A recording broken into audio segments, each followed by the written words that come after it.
안녕하세요 여러분, 커피 차는 남자입니다. 굉장히 오랜만에 제 공간에서 인사드리고 있는 것 같아요. 아시겠지만 제가 성수동에 카페를 오픈한 지 한 달여 정도 시간이 지났습니다. 굉장히 많은 분들이 제 카페를 방문해 주셨어요. 감사합니다. 제 카페에서는 에스프레소와 카페 라떼 그리고 브루잉 커피를 판매하고 있는데 따뜻하게 차갑게 다 제공하고 있어요. 사실 제가 카페에서 보여드리려고 하는 건 뭐 특별한 재료로 만든 어떤 굉장히 특별한 음료들은 아니고 평범할 수 있지만 그래도 괜찮은 재료를 이용하고 있고요.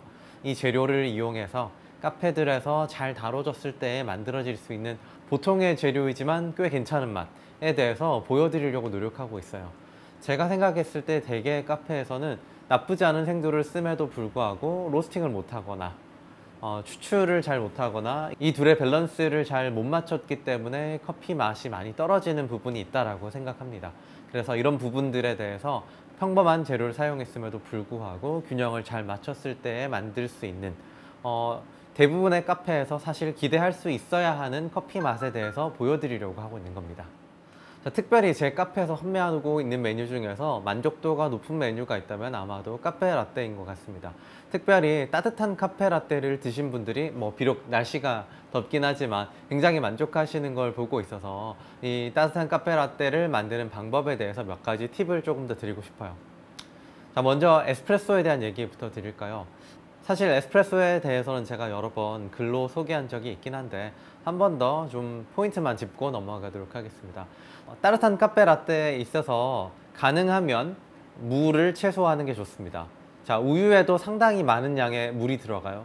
한 88% 정도가 물이라고 제가 알고 있고 에스프레소 역시도 많은 양의 물이 들어갈 수밖에 없기 때문에 자, 여기에 추가로 들어가는 스팀에서의 물이 있죠.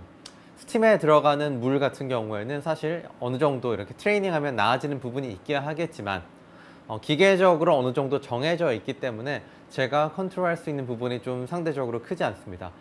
우유 역시도 마찬가지죠. 그런데 제가 적극적으로 컨트롤할 수 있는 건 에스프레소에 있습니다. 자, 그래서 제 경우에는 에스프레소를 굉장히 진하게 추출하려고 노력합니다.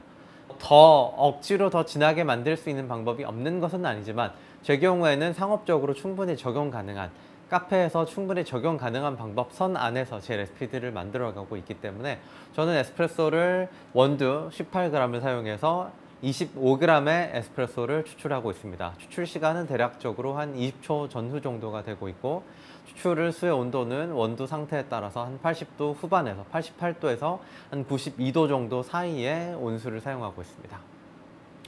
자, 압력의 경우에는 조금 어려운 문제이기 때문에 좀 나중으로 다시 미뤄두도록 하겠고요. 제가 에스프레소를 추출하는 데 있어서 이렇게 리스트레토로 추출을 하고 있는데 자, 가능하면 리스트레토이지만 또 조금 더 진한 농도의 에스프레소를 추출해 주시는 게 좋아요. 어쩔 수 없는 수분이 더 추가가 된다고 하더라도 너무 많이 연해지는 것을 막으면 좋겠습니다. 물론 제 에스프레소가 그런 면에서 수분이 정말 최소화되어 있느냐, 그건 아니에요.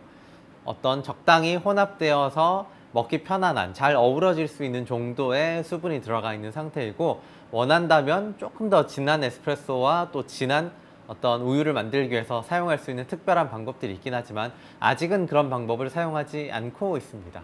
네, 그러나 언젠가는 제가 이런 방법들을 사용해서 또 맛을 보여드릴 수 있을 것 같아요. 여러분들이 계속 고민하면서 에스프레소를 추출해 보세요. 어떻게 해야 진한 에스프레소를 리스트레토로 추출할 수 있을 것인가. 네, 그래서 압력도 조절해 보시고 기계에 따라서 압력과 유량을 조절하면서 조절해 보시면 좋겠습니다. 자, 맛을 특별히 해치지 않는 선에서 최선을 다해서 진한 에스프레소를 적은 양을 추출하면서 진한 농도로 뽑아주시면 될 것 같습니다. 제 경우에는 가급적이면 적은 유량을 가진 머신을 이용하는 게 더 좋은데 아무래도 그런 경우에는 하이엔드 머신일 가능성이 높을 것 같습니다. 자, 그렇게 에스프레소를 추출한 다음에는 부어주는, 섞어주는 기술이 굉장히 중요합니다.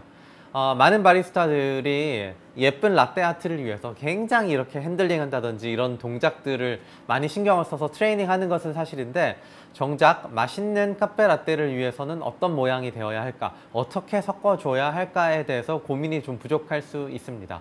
제 경우에는 모양에 대해서는 상당히 너그러운 편이고 다만 제가 의도한 몇 가지가 있습니다. 제 경우에는 175g의 우유를 사용해서 우유를 데워주고 나면 최선의 결과를 얻었을 때는 190g 정도의 스팀 우유가 만들어집니다. 네, 15g 정도 물이 들어가는 거죠. 네, 더 드라이하게 할 수 있는 방법들은 있지만 아직은 하지 않는다고 말씀드렸습니다. 자, 이 상태에서 부어줄 때에 스팀 피처에서 이렇게 아주 조심스럽게 적은 양으로 우유를 따르다 보면 우유의 거품은 상단에 떠 있고 거품이 아닌 우유 액체 위주로 컵에 담기는 걸 볼 수 있을 겁니다. 자, 이렇게 해서 액체 위주로 서서히 천천히 섞어줍니다. 표면을 잘 정리하면서 네, 섞어주고요. 그리고 마지막 단계가 굉장히 중요합니다. 적은 양의 우유 거품을 만들어 놨는데, 자, 이 거품을 가지고 마지막에 모양엔 조금 덜 신경 써도 괜찮아요. 한 번에 쭉 밀어서 떠오르도록, 거품이 표면 위에 떠오르도록 한 번에 쭉 밀어서 올려주세요. 때로는 이렇게 약간 길쭉한 모양으로 우유 거품이 만들어질 수도 있고, 조금 원형으로 사실 만들기는 쉽지 않아요. 그러나 괜찮습니다.